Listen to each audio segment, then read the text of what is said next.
बिस्मिल्लाहिर्रहमानिर्रहीम अस्सलामुअलैकुम वरहमतुल्लाहि वबरकातुहू। दोस्तों, पिछले वीडियो में मैंने एक सवाल किया था, यह मेरा काम है तुम्हारा नहीं है। यह मेरा काम है तुम्हारा नहीं है, इसको अरबी में कैसे बोलेंगे। इस वीडियो में भी ज्यादा लोगों ने कमेंट्स नहीं किया, हालांकि जिन्होंने कमेंट्स किया वो बहुत अच्छा कमेंट्स किया। इसका जवाब भी मैं यहाँ दे देता हूँ। यह मेरा काम है तुम्हारा नहीं है को अरबी में बोलेंगे हादा शुगुल हग्गी अंत माफी। हादा शुगुल हग्गी अंत माफी, यानी यह काम मेरा है तुम्हारा नहीं है। हादा का मतलब यह होता है, शुगुल का मतलब काम होता है, और हग्गी का मतलब मेरा है, ठीक है।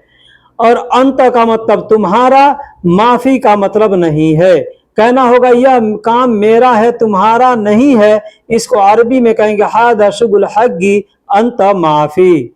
दोस्तों, बोलने के बहुत से तरीके हैं, अपने अपने तरीके अपना करके बोल सकते हैं, ठीक है। जैसे मैंने पहला तरीका बताया, दूसरा तरीका ये भी है, कह सकते हैं हादा शुगुल हग्गान अंत माफी। हादा शुगुल हग्गान यानी यह काम मेरा है, अंत माफी यानी तुम्हारा नहीं है। हादा का मतलब यह, शुगुल का मतलब काम।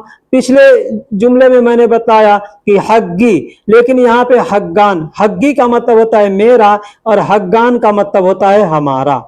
अंत का मतलब तुम्हारा और माफी का मतलब नहीं है। बोलने के बहुत से तरीके हैं, आप किस तरीके को अपनाना चाहते हैं ये आपके ऊपर डिपेंड करता है। उसके लिए छोटे छोटे शब्दों का सीखना जरूरी है कि किस शब्द का मतलब क्या होता है, उसको हम कहाँ बैठा करके बोलेंगे, कहाँ जोड़कर बोलेंगे तो हमारा जुमला, हमारा सेंटेंस सही आएगा। दोस्तों, इस वीडियो के अंदर मैं कुछ अरबी के छोटे छोटे अल्फाज, कुछ सामानों के नाम वगैरह मैं आपको बताऊंगा। हो सकता है कि आप उसमें से शब्दों को जानते भी हों, नहीं भी जानते हों। जो लोग नए हैं खास करके उनके लिए बहुत ही फायदेमंद वीडियो होगा, क्योंकि हर अल्फाज के साथ मैं कोशिश करूंगा फोटो लगाने का। उस फोटो को देख करके आप सीख सकते हैं, समझ सकते हैं कि आपके क्षेत्र में, आप जहां रहते हैं, आपके जुबान में उसको क्या बोलते हैं और अरबी में क्या बोलते हैं। अगर कहना हो क्या यह तुम्हारा है, क्या यह तुम्हारा है, अरबी में कहेंगे हल हादा हग अंता। हल हादा हग अंता यानी क्या यह तुम्हारा है। हल का मतलब क्या होता है, यह को अरबी में हादा कहते हैं, हग अंत का मतलब तुम्हारा है। अगर कहना होगा कि क्या यह तुम्हारा है, अरबी में कह सकते हैं हल हादा हग अंता। शायद मेरा है, अगर कहना होगा शायद मेरा है, अरबी में कहेंगे मुमकिन, मुमकिन हग आना, मुमकिन हग आना मतलब शायद मेरा है। शायद को अरबी में मुमकिन कहते हैं और मेरा है को अरबी में हग आना कहते हैं। बोलने का दूसरा तरीका कह सकते हैं हग्गी, हग्गी यानी मुमकिन, हग्गी मतलब शायद मेरा है। मुझे थोड़े सामान चाहिए, मुझे थोड़े सामान चाहिए, अगर कहना हो अरबी में कहेंगे इबगा अना शोया अगराद। इबगा अना शोया अगराद, इबगा का मतलब चाहिए, अना का मतलब मुझे, और शोया का मतलब थोड़े, और सामान को अरबी में अगराद कहते हैं। कहना होगा मुझे थोड़े सामान चाहिए, अरबी में कह सकते हैं इबगा अना शोया अगराद। इबगा अना शोया अगराद यानी मुझे थोड़े सामान चाहिए। अगर कहना हो क्या चाहिए, क्या चाहिए, अरबी में कहेंगे एश इबगा। एश इबगा यानी क्या चाहिए। अब एश के जगह पे आप चाहें तो शुनू का भी इस्तेमाल कर सकते हैं, बोल सकते हैं शुनू इबगा। शुनू इबगा यानी क्या चाहिए। क्या को अरबी में शुनू, एश दोनों तरीके से बोलते हैं, और चाहिए को अरबी में ए बी या इबगा दोनों तरीके से बोलते हैं। तो शुनू ए बी या शुनू इबगा, एश ए बी या एश इबगा ऐसे बोल सकते हैं। मुझे 10 पीस नट और बोल्ट चाहिए। मैंने यहाँ पे शुरू से एक जुमला बनाते आया, मुहावरा बनाते आया। यहाँ पर अब मैं कुछ जरूरी कामों के लिए अल्फाज आपको बता रहा हूँ, कुछ जरूरी सामानों के नाम बता रहा हूँ। आप कहीं काम करने जाते हैं या घर खाते में काम करते हैं, किसी दुकान पे काम करते हैं, कहीं पे भी काम करते हैं, आपको इन शब्दों को बोलना पड़ सकता है। इसलिए मैं आपसे रिक्वेस्ट करता हूँ वीडियो को पूरा देखिएगा। यहाँ हमने लिखा है मुझे 10 पीस नट और बोल्ट चाहिए। नट और बोल्ट ये जो मैकेनिक का काम करते हैं उनके लिए ये अल्फाज जरूरी है, मुझे 10 पीस नट और बोल्ट चाहिए। अब यहाँ पे 10 piece, 20 piece, 5 piece, 2 piece, 1 piece, जो भी कहना हो आप बोल सकते हैं। मैंने एग्जाम्पल दिया है कि मुझे 10 पीस नट और बोल्ट चाहिए। इसको अरबी में कैसे बोलेंगे? बोलेंगे अना इबगा अशरा हब्बा सामूला व बुर्गी। अना इबगा यानी मुझे चाहिए, अशरा हब्बा यानी 10 पीस, सामूला व बुर्गी यानी नट और बोल्ट। सामूला व बुर्गी यानी नट और बोल्ट। आप यहाँ पे स्क्रीन पर देख सकते हैं कि आपके लैंग्वेज में इस चीज को क्या कहते हैं। मैं आगे भी इसका फोटो आपको दिखलाऊंगा। नट को अरबी में सामूला कहते हैं। आप फोटो में देख सकते हैं जो बोल्ट में लगाया जाता है, इसको अरबी में सामूला कहते हैं। हमारे लैंग्वेज में, हमारे शहर में, हमारे जिले में, हमारे देश में इसको नट कहा जाता है। अब आप जिस कंट्री के रहते हैं या जिस क्षेत्र के रहते हैं, आपका जो भी जुबान होगा उस जुबान में इसको क्या बोलते हैं आप फोटो देख के सीख लीजिएगा, समझ लीजिएगा। अरबी में इसको सामूला बोलते हैं, सामूला यानी नट। बोल्ट को अरबी में बुर्गी कहते हैं, बोल्ट को अरबी में बुर्गी कहते हैं। आप फोटो में देख सकते हैं बोल्ट कैसा दिखता है, ठीक है। लोहे में या लकड़ी में कहीं पे भी इसको लगाया जाता है, दीवारों में लगाया जाता है या मशीनों में लगाया जाता है। इसको अरबी में बुर्गी कहते हैं। हमारे देश के अंदर इसको बोल्ट कहा जाता है। पीछे मैंने नट दिखाया, यहाँ पर बोल्ट, यानी इसमें हम इस वीडियो के अंदर कुछ जरूरी सामानों को आपका फोटो भी दिखाएंगे और उसका नाम भी बताएंगे। वीडियो को पूरा देखिएगा। तो बुर्गी यानी बोल्ट को अरबी में बुर्गी कहते हैं। कब्जा, कब्जा को अरबी में मिफस्सल कहते हैं। कब्जा को अरबी में मिफस्सल या मुफस्सल ऐसे बोलते हैं कि कब्जा क्या है, देख सकते हैं आप, दरवाजे में, डोर में लगाया जाता है या कई जगह इसको इस्तेमाल किया जाता है। हमारे देश में इसको कब्जा बोलते हैं, अरबी में इसको मिफस्सल या मुफस्सल, मफस्सल ऐसे बोलते हैं। कोई मिफस्सल, मुफस्सल ऐसे बोलता है। आपके शहर में क्या बोलते हैं आप इसको फोटो देख के समझिएगा। छेनी, छेनी को अरबी में इजमिल कहते हैं। छेनी को अरबी में इजमिल कहते हैं। छेनी आप देख सकते हैं फोटो में कि छेनी कैसे होता है। इसको ईंट तोड़ने के लिए या रोड, सड़क, दीवार वगैरह तोड़ने के लिए इसको इस्तेमाल किया जाता है। लोहा काटने के लिए भी इस्तेमाल किया जाता है। इसको अरबी में इजमिल कहते हैं, हमारे देश में छेनी कहते हैं। दोस्तों, एक भाई ने हमें कमेंट करके पूछा था कि उंगलियों के नाम बताइए किसी वीडियो के अंदर, तो मैं यहाँ पे उनके ख्वाहिश को भी पूरा कर रहा हूँ, उंगलियों का नाम आपको बता रहा हूँ। ये भी बहुत जरूरी अल्फाज है अगर आप सीख लेते हैं तो। जैसे अंगूठा को अरबी में इबहाम कहते हैं। अंगूठा को अरबी में इबहाम कहते हैं। हो सकता है कोई इसको अबहाम कहे या इबहाम कहे, लेकिन हमने अरबी में भी लिखा है और हिंदी में भी लिखा है और फोटो भी सामने है। हाथ का जो अंगूठा होता है या पैर का अंगूठा, कोई भी अंगूठा है, उसको अरबी में इबहाम कहते हैं। अब हाथ का जो अंगूठे के बाद वाली पहली उंगली होती है उसको अरबी में सब्बाबा बोलते हैं। उसको अरबी में सब्बाबा बोलते हैं। उर्दू में इसको शहादत बोलते हैं। उर्दू में इसको शहादत की उंगली बोलते हैं और अरबी में इसको सब्बाबा बोलते हैं। अब आपके क्षेत्र में जो बोलते हो ये आप देख सकते हैं कि अंगूठे के पास एक जो पहली बड़ी उंगली होती है, पहली वाली, उसको अरबी में सब्बाबा बोलते हैं। बीच वाली उंगली, जो बीच वाली उंगली होती है, ये उंगली सबसे बड़ी होती है, इसको अरबी में वसती कहते हैं। वसती, वसत का मतलब होता है बीच, तो इसको बीच वाली उंगली है इसलिए इसको वसती कहते हैं। वसती यानी बीच वाली उंगली। अब आप जो कहते हैं, हम लोग तो बिचली उंगली कहते हैं अपने क्षेत्र के अंदर, इसको मैंने यहाँ पे बिचली उंगली लिखा है, बता रहा हूं बीच वाली उंगली, इसको वसती कहते हैं। बीच वाली उंगली के बाद जो उंगली होता है उसको रिंग वाली उंगली कहते हैं। उसमें रिंग पहना जाता है यानी अंगूठी पहना जाता है, तो उसको रिंग वाली उंगली कहते हैं। अरबी में उसको बिस्नीर कहते हैं। अरबी में उसको बिस्नीर कहते हैं। अब सबसे आखिरी वाली जो उंगली होती है, हम लोग अपने देश में कानी अंगुली बोलते हैं, उसको कानी अंगुली बोलते हैं। सबसे लास्ट में सबसे छोटी उंगली वही होती है, तो उसको आमतौर पे छोटी उंगली कहा जाता है। उसको अरबी में खिनसीर कहा जाता है। खिनसीर, खिनसीर, यहाँ पे ध्यान दीजिएगा, खिंजीर नहीं, एक होता है खिंजीर, खिंजीर का मतलब सुअर होता है, तो खिंजीर नहीं, खिनसीर। खिनसीर का मतलब होता है छोटी उंगली। दोस्तों, ये रहे उंगली, 5 उंगलियों के नाम। अगर आप जहां रहते हैं वहां पे अगर इसको अगर दूसरे तरीके से भी बोला जाता हो तो आप कमेंट बॉक्स में जरूर लिखिएगा। हो सकता है कि हम जिस क्षेत्र में रहते हैं यहाँ पे इसके दूसरे नाम हो, दूसरे क्षेत्र में दूसरे नाम हो सकते हैं। कटोरी को अरबी में जबदिया कहते हैं। कटोरी को अरबी में जबदिया कहते हैं। यहाँ पे एक चीज ध्यान दीजिएगा, इसको जबदिया कहते हैं, इसी से मिलता जुलता दूसरा नाम है जबादी। जबादी जी, जो दही को अरबी में जबादी कहते हैं, तो दही को जबादी कहते हैं और कटोरी को जबदिया कहते हैं। ये भी क्षेत्र के हिसाब से नाम बदल जाता है, किसी क्षेत्र में अलग नाम होते हैं, किसी क्षेत्र में दूसरे नाम होते हैं। आप जहां रहते हैं वहां पर इसको क्या बोलते हैं कमेंट बॉक्स में जरूर बताइएगा। प्लेट को अरबी में सहून कहते हैं। प्लेट को अरबी में सहून कहते हैं। सहून यानी प्लेट। अब इससे मिलता जुलता एक नाम है साहन। साहन का मतलब चार्जर होता है, ठीक है। बर्तन जो होता है, बर्तन को भी अरबी में सहन कहते हैं और चार्जर को भी अरबी में सहन कहते हैं और प्लेट को भी सहन या सहून कहते हैं। तो दोस्तों, ये अरबी के अल्फाज तो सुनने में एक आते हैं लेकिन लिखने में अलग अलग होते हैं, इसलिए एक ही मिलता जुलता नाम होता है लेकिन उसका मतलब अलग अलग होता है। जैसे सहून, सहून हमने लिखा है हिंदी में, उर्दू में सहन लिखा है, या सहन या सहून कोई भी हो सकता है, उसको प्लेट को कहते हैं। बर्तन को भी सहून कहते हैं।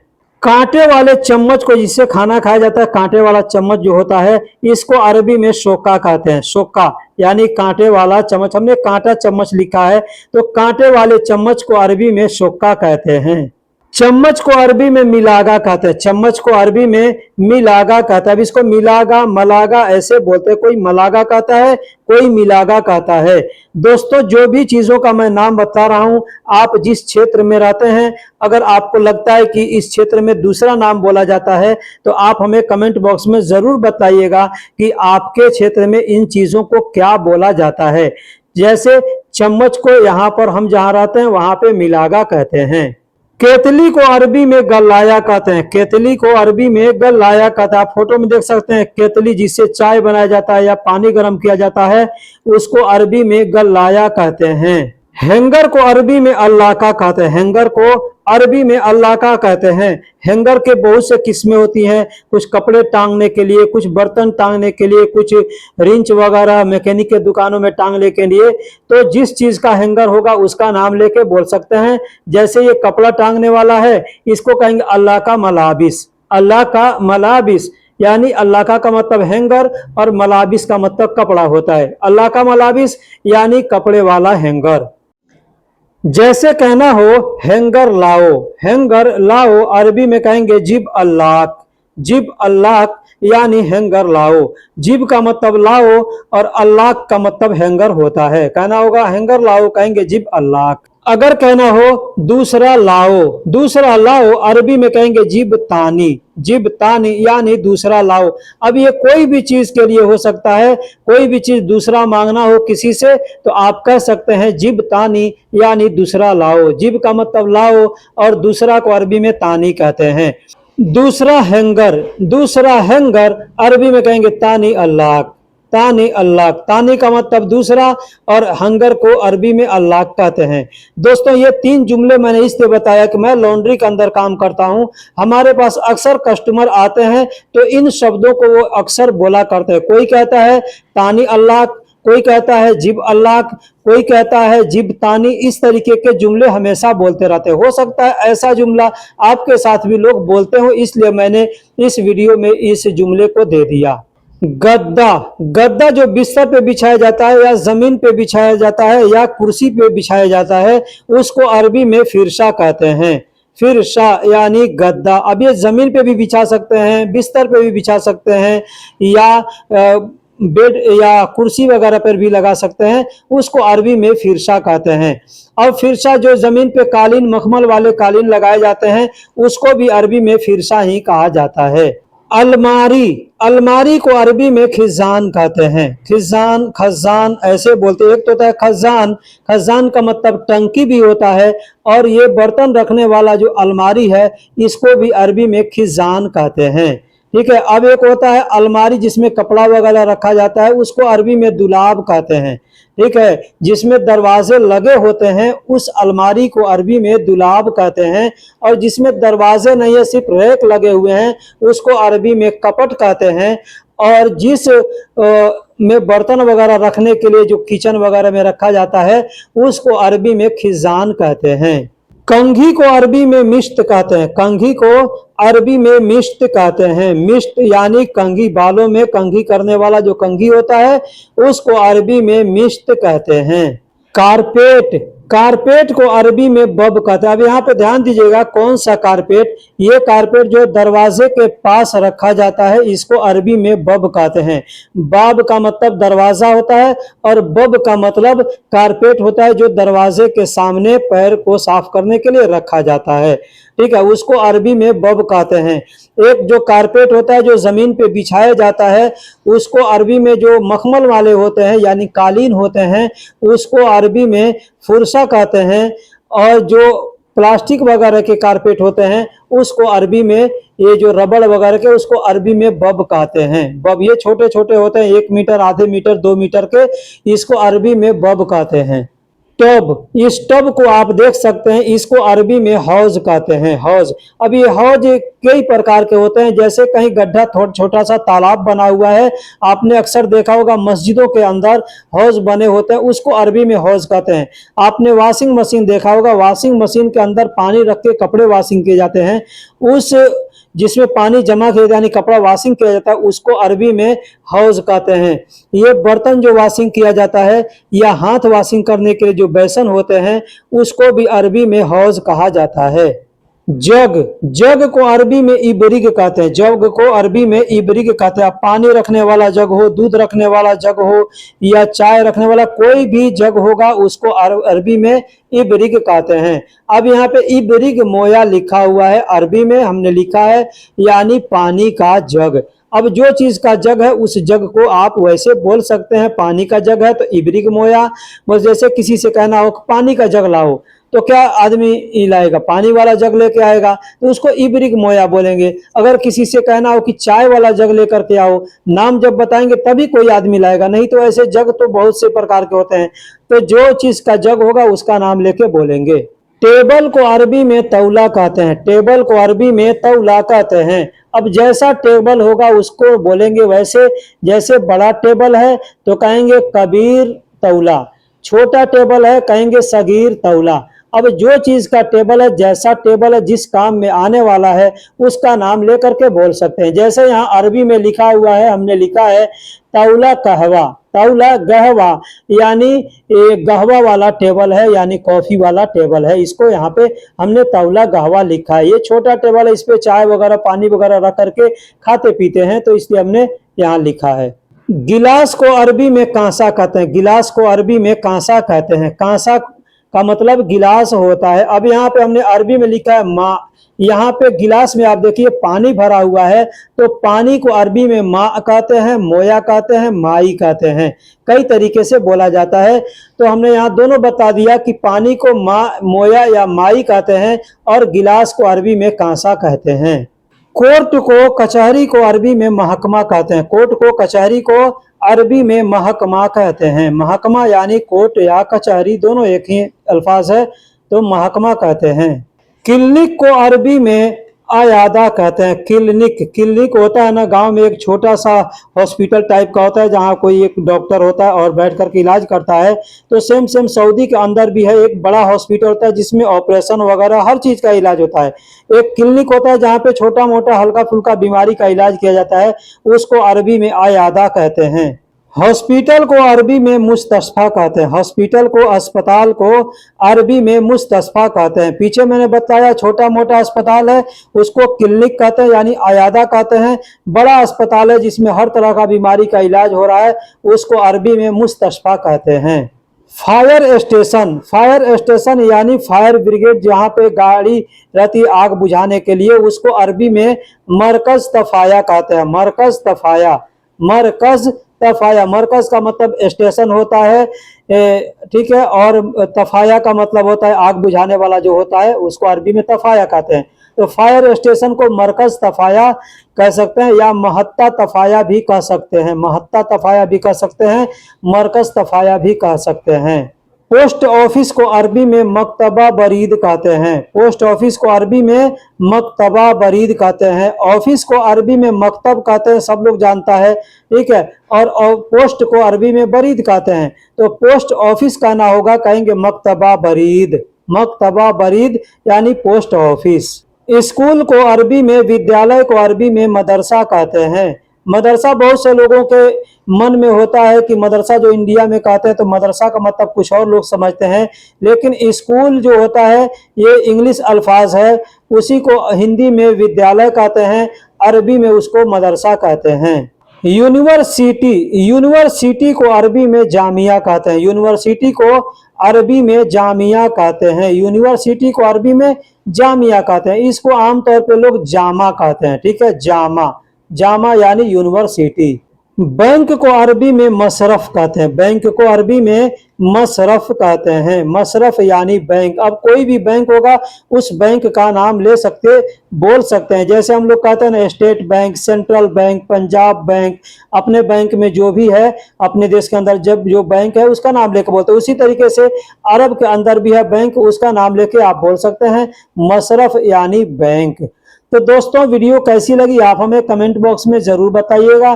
जो भी चीजों का नाम हमने वीडियो में बताया है, अगर आप जहां रहते हैं वहां पे उसका दूसरा नाम है तो आप कमेंट बॉक्स में जरूर लिखिएगा कि हमारे जगह पे इस चीज को ऐसे भी बोला करते हैं। फिर मिलेंगे अगले वीडियो में, तब तक के लिए अल्लाह हाफिज, सलाम अलैकुम।